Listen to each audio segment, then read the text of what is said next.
Eu não me inscreve para isso. Era o que dizia o texto. Apenas 5 palavras, abaixo de uma captura de tela da nossa conta conjunta vazia.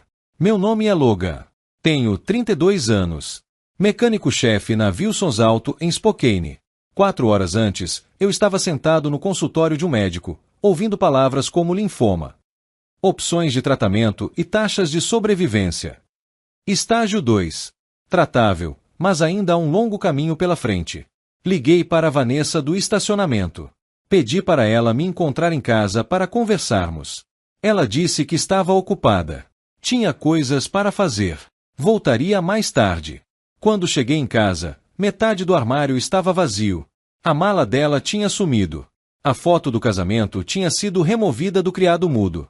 Então chegou a mensagem, junto com a captura de tela mostrando que ela havia transferido todas as nossas economias, $38.000 que havíamos guardado ao longo de 5 anos, para uma conta somente em seu nome. Fiquei olhando a mensagem por 1 minuto inteiro. Digitei 2 palavras, cuide-se. Então, larguei o celular, abri uma cerveja e sentei na varanda dos fundos, observando o pôr do sol. Não chorei. Não joguei nada. Apenas fiquei ali, sentindo o peso de tudo se mover.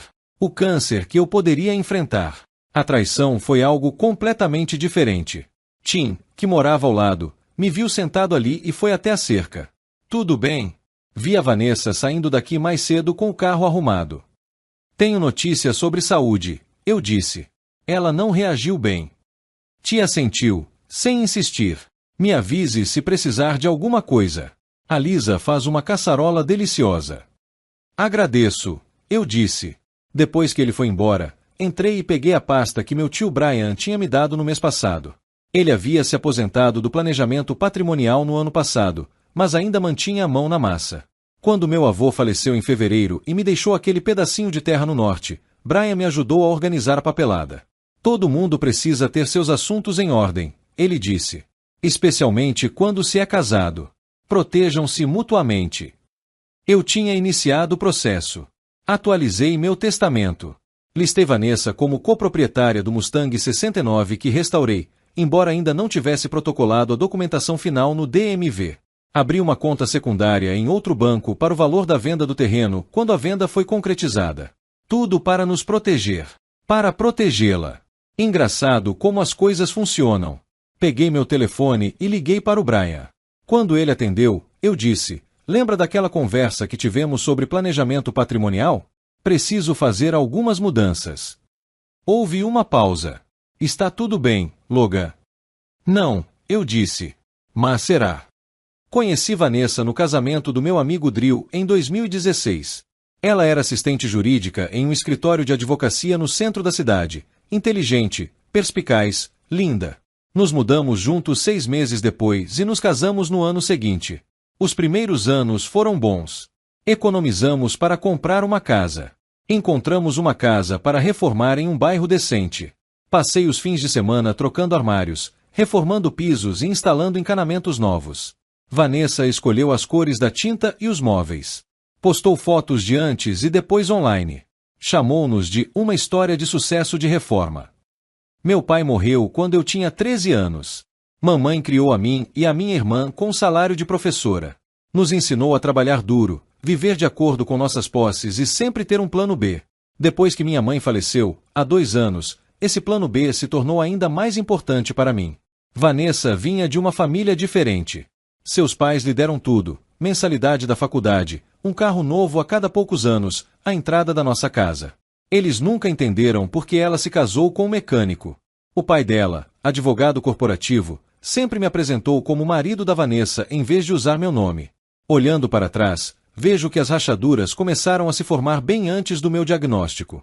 3 meses atrás, Vanessa começou a falar em se mudar para Seattle. Disse que havia melhores oportunidades lá. Eu resisti, meu emprego era estável, tínhamos amigos aqui e a casa estava quase quitada. Ela ficou quieta depois dessas conversas. Distante. Passou mais tempo com amigos que eu nunca tinha conhecido. Depois vieram os pequenos comentários que doeram mais do que deveriam. Você não quer fazer algo mais com sua vida do que consertar carros? O marido da minha colega de faculdade acabou de se tornar sócio da empresa dele. Eles estão construindo uma casa de férias. Às vezes me pergunto o que teria acontecido se eu tivesse me mudado para Chicago depois da formatura em vez de ficar aqui. Ignorei os sinais. Disse a mim mesma que todo casamento tem momentos difíceis. Que iríamos superar isso. Quando encontrei o cartão de visita de um condomínio em Seattle guardado na bolsa dela, ainda assim não a confrontei. Apenas liguei discretamente para o meu tio Brian para discutir a atualização da nossa papelada legal. Comecei a documentar nossos bens, só por precaução. 2 semanas depois, fui ao médico por causa do que pensei ser um resfriado persistente. Encontrei os gânglios linfáticos inchados. Depois, fiz os exames de sangue. A biópsia. Na noite anterior ao meu diagnóstico final, Vanessa e eu jantamos na mesa da cozinha. Ela falou sobre a promoção de uma colega de trabalho. Observei seu rosto, imaginando se ela notaria o medo no meu. Está tudo bem? Ela finalmente perguntou. Menti. Só estou cansada. Ela sentiu e continuou comendo. Não insistiu mais. Nem olhou para mim. Isso deveria ter me dito tudo o que eu precisava saber. 3 dias depois da saída de Vanessa, comecei a quimioterapia. A primeira sessão foi mais impactante do que eu esperava. A enfermeira me mostrou uma poltrona reclinável, conectou o soro e perguntou se minha carona estava na sala de espera. Peguei um Uber, eu disse. Minha esposa está viajando. Ela me lançou um olhar que não consegui decifrar e depois deu um tapinha no meu braço. O primeiro é o mais difícil. Você vai superar isso. Assenti, sem confiar em mim mesma para falar. Eu não tinha contado a ninguém, exceto ao Tim, que a Vanessa tinha ido embora para sempre, não apenas para fora da cidade. De alguma forma, dizer isso em voz alta tornaria a situação mais real, mais vergonhosa. Quando cheguei em casa, havia uma caçarola na minha varanda com um bilhete da esposa de Tim. Fiz demais. Aproveite. Eu sabia que era mentira, mas mesmo assim apreciei. Tentei comer, mas não consegui engolir nada. Acabei no chão do banheiro, suando e tremendo. Sozinho. Naquela noite, liguei para minha irmã Eli em Portland. Contei tudo a ela, o câncer, Vanessa, o dinheiro. Ela queria vir imediatamente. Pedi que esperasse. Precisava resolver algumas coisas primeiro. Na manhã seguinte, liguei para o meu banco. Descobri que Vanessa tinha esvaziado nossas contas 40 minutos depois de eu ter ligado para ela do consultório médico. Antes mesmo que ela soubesse dos detalhes. Só sabia que eu estava doente, e isso foi o suficiente para ela sair correndo. Algo mudou dentro de mim. A tristeza se transformou em outra coisa. Não exatamente raiva. Propósito. Naquela tarde, dirigi até a casa do meu tio Brian. Levei todos os nossos documentos financeiros, registros de propriedade, tudo. Ela não pode simplesmente pegar seu dinheiro desse jeito, ele disse, revisando as declarações. Conta conjunta, respondi. Lembrei-o, o nome dela também está aqui. Brian tirou os óculos de leitura. Logan, o que ela fez não foi só frieza. Pode ter sido ilegal. Pegar todo o dinheiro sabendo que você está doente, sabendo que você terá contas médicas. Posso provar isso? Que ela sabia. Ele pensou por um momento. Os registros telefônicos mostrariam que você ligou para ela logo após a consulta. O extrato bancário mostra quando ela fez a transferência. Se você documentou a data do diagnóstico. Peguei meu telefone e mostrei a ele a mensagem que ela havia enviado. Eu não me inscreve para isso.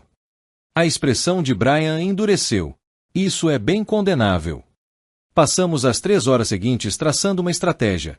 A mudança de título do Mustang, a venda do terreno, meu seguro médico e os custos do tratamento. Documentamos tudo. Quando saí da casa de Brian, meu telefone tocou. Um e-mail da prima de Vanessa, Megan, que sempre foi amigável comigo. Logan, eu soube do que aconteceu. Sinto muito. Não sei o que a Vanessa está pensando. Só queria que você soubesse que estou aqui se precisar de alguma coisa. Fiquei olhando a mensagem por um longo tempo e então respondi. Vanessa sabe do meu diagnóstico? A resposta de Megan veio rapidamente. Sim. Ela contou a todos que tinha câncer, mas disse que não aguentava e precisava de um novo começo. Minha família inteira está chocada. Isso não está certo. Agradeci, guardei o telefone e fui para casa com as janelas abertas, sentindo o ar do verão no rosto. Pela primeira vez desde o diagnóstico, senti clareza. Eu sabia exatamente o que precisava fazer.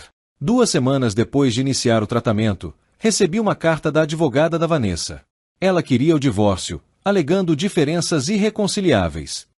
Pediu para ser quitada da hipoteca, mas queria metade do patrimônio da casa. Nenhuma menção ao dinheiro que já havia recebido. Nada sobre a minha doença. Levei a carta para Brian. Bem ousado, disse ele, examinando o documento. Leva todas as suas economias sabendo que você está doente e ainda quer metade da casa também. O que devo fazer? Não responda ainda, aconselhou Brian. Vamos ver até onde ela quer levar isso. No dia seguinte, recebi uma mensagem de um número que não reconheci. Logan, aqui é a Vanessa. Este é o meu novo número. Sei que você está chateado, mas precisamos resolver isso. Meu advogado disse que tenho direito à metade da casa. Eu não respondi. 3 dias depois, outra mensagem. Logan, ser infantil não vai ajudar. Sei que você está passando por dificuldades, mas eu também tenho direitos. Passando por coisas difíceis. Como se o câncer fosse um mau humor que eu precisava superar. Eu bloqueei o número. Minha 3ª sessão de quimioterapia me atingiu em cheio. Não consegui comer por 2 dias. Perdi 6 quilos. Eli finalmente veio de Portland e ficou por uma semana. Limpou a casa, encheu o freezer com comida e me levou para consultas. Um dia antes de ela partir, recebemos outra carta do advogado da Vanessa. Mais exigências. Mais ameaças sobre o que eu devia a ela. Eli ficou furiosa. Depois do que ela fez, ela tem sorte de você não tê-la processado pelo dinheiro que ela roubou. Chegaremos lá, eu disse. Na semana seguinte, recebi uma carta registrada do banco. Vanessa tentou remover meu nome dos nossos cartões de crédito conjuntos, mas não conseguiu sem a minha assinatura.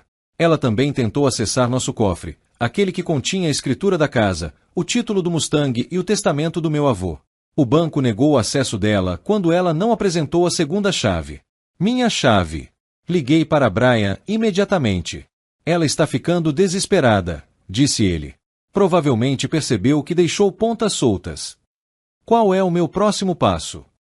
Vamos fechar aquele cofre. Mover tudo para um novo, só no seu nome. E acho que está na hora de registrar as alterações de propriedade do Mustang.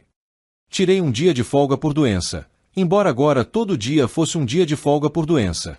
Fui ao banco, fechei o caixa, abri um novo. Fui ao Detran e removi o nome de Vanessa do título que nunca havia sido finalizado. Naquela noite, outra mensagem de um novo número. Você mudou o nome do Mustang. Esse carro é metade meu. Você colocou meu nome nele. Fiquei olhando para a mensagem. Como ela já sabia. Eu só tinha preenchido a papelada naquela manhã. Então me dei conta. Ela devia ter alguém no Detran passando informações para ela. Ou no banco. Alguém estava de olho nos meus movimentos. Liguei para o Brian. Acho que ela tem ajuda. Alguém que lhe diga o que estou fazendo. Brian ficou em silêncio por um instante. O pai dela tem contatos. Não duvido nada dele. O que eu faço? Dê-lhes informações erradas, disse Brian. Vamos armar uma armadilha. No dia seguinte, liguei para a corretora responsável pela venda do terreno do meu avô. Pedi que ela pausasse o processo. Mencionei que estava explorando outras opções para liquidar ativos. Depois, liguei para o meu banco de investimentos, onde eu tinha um pequeno 401k de um emprego anterior. Perguntei sobre os procedimentos de saque antecipado. Deixei claro que estava considerando todas as opções devido às contas médicas. Então esperei para ver o que Vanessa faria em seguida. 2 dias depois, seu advogado enviou uma nova carta exigindo uma parte de qualquer receita da venda de propriedade herdada e uma divisão justa de todas as contas de aposentadoria. Brian sorriu quando lhe mostrei a carta. Ela mordeu a isca. E agora? Perguntei. Agora mostramos as nossas cartas, disse ele. Passei o mês seguinte concentrada na minha saúde. Os tratamentos eram brutais, mas os médicos pareciam cautelosamente otimistas. Meu cabelo tinha sumido. Eu tinha perdido 13 quilos. Mas meus números estavam melhorando. A Eli vinha todo fim de semana. O Tim e a Lisa, do apartamento ao lado, vinham me ver todos os dias. Meu chefe reduziu meu horário, mas manteve meu plano de saúde ativo. Eu estava sobrevivendo, tanto ao câncer quanto à partida de Vanessa. Alguns dias eram mais difíceis que outros. Em algumas noites, eu acordava tentando ajudar alguém que não estava lá. Mas, principalmente, eu me mantinha focada no próximo passo. No próximo tratamento. No próximo movimento do jogo de xadrez que Vanessa havia começado. Brian ligou numa terça-feira de manhã. Conseguimos os documentos do banco dela. Quer adivinhar o que ela fez com o seu dinheiro? Diga-me. Transferiu para uma nova conta e imediatamente emitiu um cheque de $30.000 para os pais dela. Sentei-me.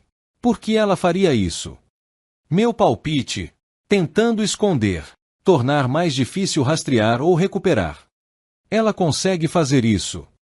Não, disse Brian. Essa é a beleza da situação. Ela transferiu fundos conjuntos durante uma crise médica conhecida e depois tentou esconder o dinheiro por meio de terceiros. O juiz vai odiar isso. Pensei um pouco. Não quero uma longa batalha judicial, Brian. Não tenho energia para isso agora. Confie em mim, não vai chegar a esse ponto. Assim que o advogado dela vir o que temos, eles farão um acordo. 2 dias depois, eu estava saindo do tratamento quando avistei um carro conhecido no estacionamento do hospital. Uma BMW prata. O pai da Vanessa. Ele estava sentado ao volante, observando a entrada do hospital. À minha espera. Fui direto para o carro dele. Bati na janela. Ele a abaixou, com o rosto impassível, como se estivesse usando aquela máscara de advogado que eu conhecia bem.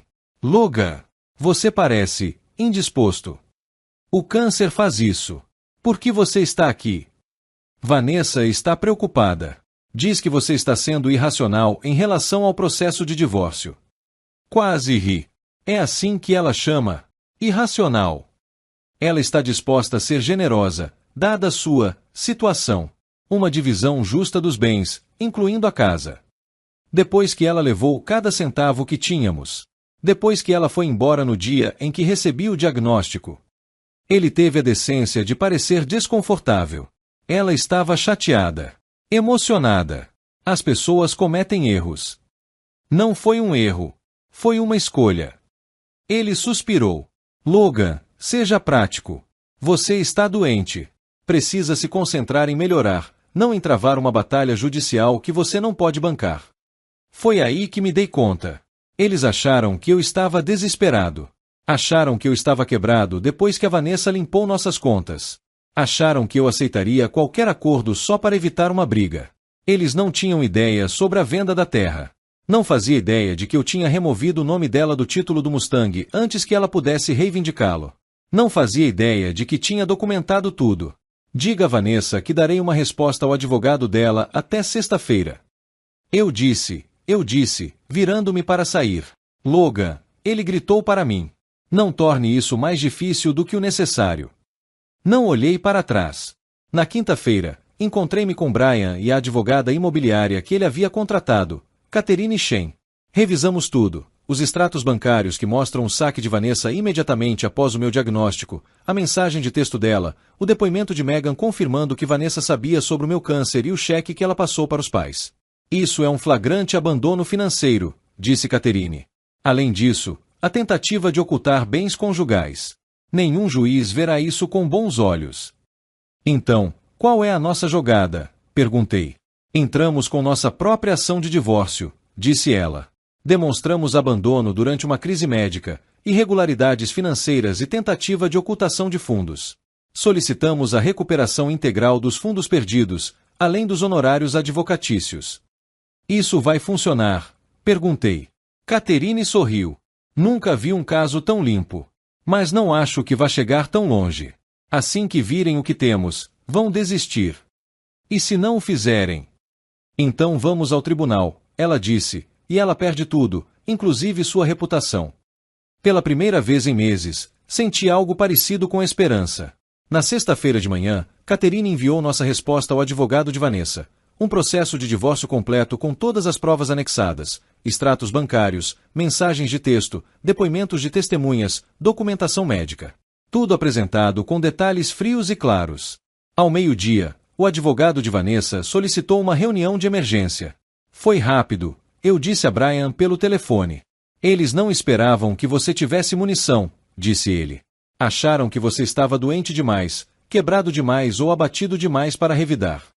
A reunião estava marcada para segunda-feira. Passei o fim de semana descansando, me preparando mentalmente. No domingo à noite, recebi uma mensagem de outro número novo. Isso é cruel, Logan. Eu cometi um erro, mas isso é vingança. Meus pais não podem devolver o dinheiro agora. Você está tentando me destruir. Olhei para a tela. Vingativo. Não fui eu quem abandonou um cônjuge doente e roubou suas economias. Não fui eu quem se escondeu atrás de advogados e pais. Pela primeira vez, respondi. Ações têm consequências. Na segunda-feira de manhã, encontrei Brian e Catherine no escritório dela. Eles me queriam lá, mas me aconselharam a não dizer nada, a menos que me fizessem uma pergunta direta. Vanessa chegou com o pai e o advogado, um homem magro, de óculos caros e com a testa franzida o tempo todo. Ela parecia bem. Bronzeada. Descansada. Como se os últimos meses tivessem sido férias, enquanto eu lutava pela minha vida. Ela não olhava nos meus olhos. O advogado dela falou primeiro. Analisamos sua petição. Embora discordemos da sua caracterização dos eventos, minha cliente está disposta a negociar um acordo para evitar conflitos desnecessários. Catherine sorriu. Deixe-me esclarecer, isso não é uma negociação. É uma reunião de cortesia antes de prosseguirmos para o tribunal. Sua cliente abandonou o marido após o diagnóstico de câncer, esvaziou as contas conjuntas, tentou esconder esses fundos por meio dos pais e, em seguida, exigiu bens adicionais. Documentamos tudo. Vanessa se remexeu na cadeira. Seu pai se inclinou para a frente. Certamente podemos chegar a um acordo razoável. Sua filha transferiu o fundo de emergência médica do marido para você, interrompeu Catherine. Temos os registros dos cheques. Você vai devolver os fundos hoje ou devemos incluí-la no processo por aceitar bens conjugais obtidos de forma fraudulenta? A sala ficou em silêncio. O advogado de Vanessa pigarreou. O que exatamente você está exigindo? Catherine expôs nossos termos. Item devolução integral dos $38 mil. Item Vanessa para renunciar a todos os direitos sobre a casa, o Mustang, as terras do meu avô e minhas contas de aposentadoria. Item ela assumiria a responsabilidade por todos os honorários advocatícios. Em troca, eu não processaria criminalmente por fraude financeira e abandono. Isso é roubo, murmurou o pai de Vanessa. Não, respondeu Catherine calmamente. O que sua filha fez foi roubo. Isso é justiça. A reunião terminou com o advogado de Vanessa pedindo 48 horas para analisar nossos termos. Quando saímos da sala de conferências, Vanessa tentou chamar minha atenção. Passei por ela sem diminuir o passo. No elevador, Brian apertou meu ombro. Você se saiu bem lá dentro. Eu não fiz nada, eu disse. Só fiquei sentado lá. Às vezes, ele disse, isso é suficiente. Essa é a parte mais difícil, ele respondeu. 2 dias depois, Catherine ligou. Vanessa havia aceitado todos os nossos termos. Seus pais devolveriam os $38 mil integralmente em 30 dias. Ela assinaria os papéis renunciando a todos os direitos sobre a nossa propriedade. Acabou, disse Catherine. Você venceu. Mas não parecia uma vitória. Parecia o fim de algo que eu pensava que duraria para sempre, como fechar um livro no meio da história. Mesmo assim, pela primeira vez desde o meu diagnóstico, dormi a noite toda. O dinheiro do acordo chegou exatamente 30 dias depois, um cheque administrativo no valor integral de $38 mil. Depositei imediatamente e liguei para o consultório do meu oncologista para pagar minhas contas médicas. Júlia, a enfermeira que estava comigo desde o primeiro tratamento, estava na recepção quando cheguei. Você está com uma aparência melhor, disse ela. Os resultados voltaram bons na semana passada. Sinta-se melhor também, eu disse, entregando a conta. Ela olhou para o valor. O seguro chegou. Algo assim. O divórcio foi finalizado uma semana depois. Assinei os papéis no escritório de Catherine, sentindo-me estranhamente vazio. Nem triste, nem com raiva. Simplesmente, acabado. E agora? Brian perguntou quando saímos do prédio. Termine o tratamento. Melhore. Descubra o que vem a seguir. Ele assentiu. A venda do terreno deve ser concluída no mês que vem. São mais $65 mil. E se você decidir vender o Mustang? Ainda não, eu disse. Não estou pronta para abrir mão de tudo. Naquela noite, sentei-me na varanda dos fundos com um copo d'água, observando o pôr do sol. A náusea da quimioterapia finalmente havia passado. Meu cabelo estava começando a crescer de novo, irregular, mas lá. Os médicos usavam palavras como respondendo bem e perspectivas promissoras. Meu telefone vibrou. Era um e-mail da Megan, prima da Vanessa. Logan, ouvi dizer que tudo está resolvido. Sinto muito pelo que minha família fez com você. Os pais da Vanessa estão vendendo a cabana deles no Lago Coeur d'Alene para pagar o dinheiro que te devem. Minha tia está furiosa, culpando você em vez da Vanessa. Mas eu queria que você soubesse que alguns de nós entendemos o que realmente aconteceu. Espero que você esteja melhor.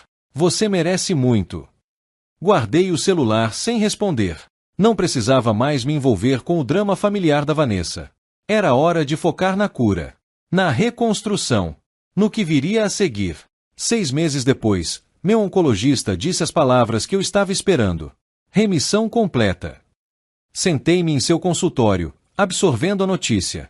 Não curada, o linfoma sempre poderia voltar. Mas, por enquanto, o câncer havia desaparecido.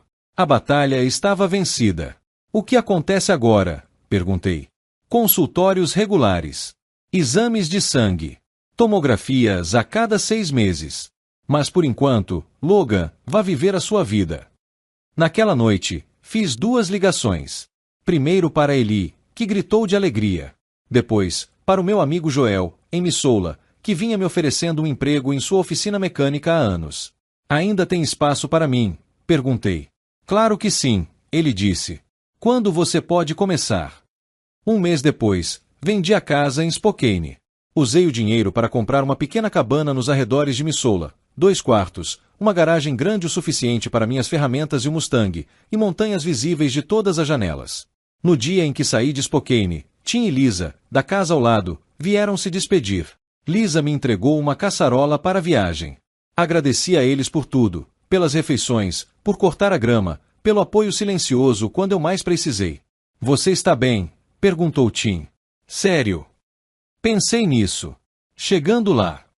3 meses depois de começar minha nova vida em Montana, recebi uma mensagem de um número desconhecido. Vanessa, novamente. Ouvi dizer que você está em remissão. Fico feliz. Sei que não vai acreditar, mas penso em você com frequência. Cometi um erro terrível. Estava com medo e fui egoísta. Me desculpe, Logan, por tudo. Li 2 vezes, pensando se deveria responder.